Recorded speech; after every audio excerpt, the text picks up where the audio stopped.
Hey guys, what's up? It's Paige. Welcome back to my YouTube channel. Today's video is 3 things that I did growing up that were psychic or turned out to be like a psychic ability. Just want to disclaim right now, we all have psychic abilities. So if this is something that you do and you're not like a full-blown medium, just know that it takes the time to exercise these abilities. Just like anything else, it requires practice and it requires some kind of dedication to it. Real quick, I just want to thank all my new subscribers. For any newbies that are popping in to watch this video, welcome to my tribe. If you want to subscribe down below, I encourage it. Hit that bell so you get reminders when my videos go up. I promise you I won't disappoint, but we can get into this, guys. So number one, the first thing that I'd like to talk about today is remote viewing. I used to do remote viewing so often that I literally had myself convinced I had a photographic memory.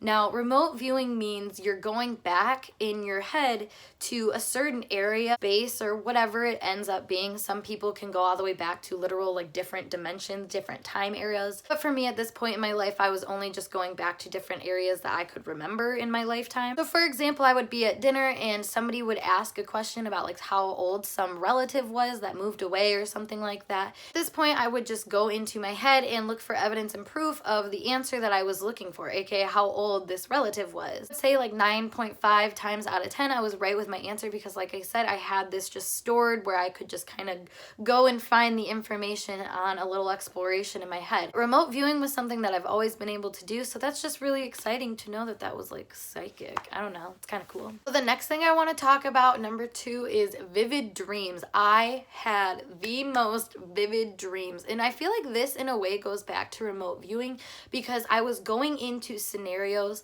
of a different time period, a different lifestyle, literally just like a different dimension is what it was like.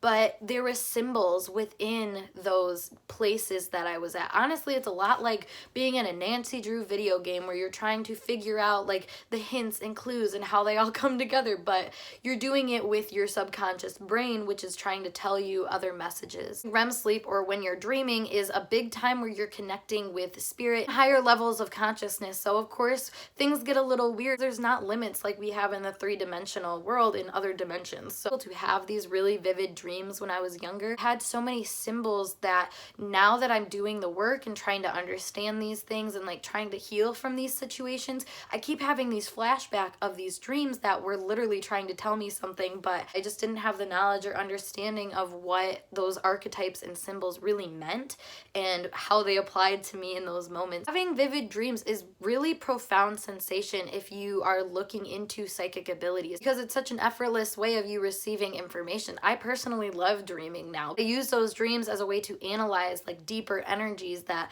I'm just not aware of sometimes because I'm a human and I'm doing other things. The third thing I want to talk about is being able to channel messages. Perfect example is I would write an essay for school in literally like 30 minutes. Like I wouldn't even have to proofread it. I knew that that was fine. I just would turn it in. I would always get at least like a B+.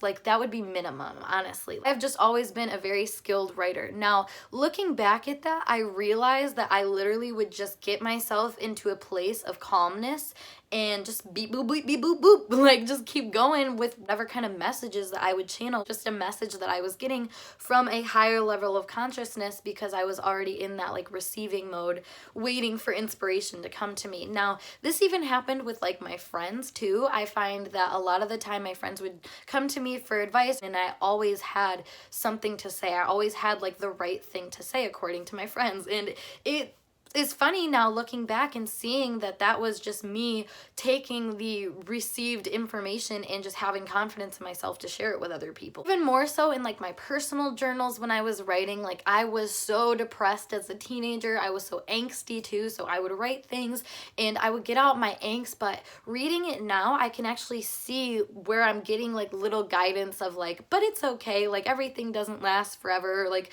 something kind of like that where it doesn't really fit the mood. It was a profound thing that I needed to hear. But yes, that concludes my 3 things that I did growing up that were psychic, that I didn't even realize were psychic. So comment down below if you've experienced similar things like this or like what you experienced to realize that you had these kind of abilities. I'd love to hear it. Honestly, it's such a weird phenomenon, but it's so common. Like literally every person I've ever talked to about this confidently is like, you know what, like I've actually experienced like kind of a few things like that. And you're like, yeah, I know, because we're all spiritual beings in physical form right now. Like I said, with other other things. It's just a video for another day, so I will be around to talk about it. But if you guys like this video, make sure you give it a thumbs up, comment down below your thoughts, and of course subscribe so I can continue to give you intuitively channeled messages like this.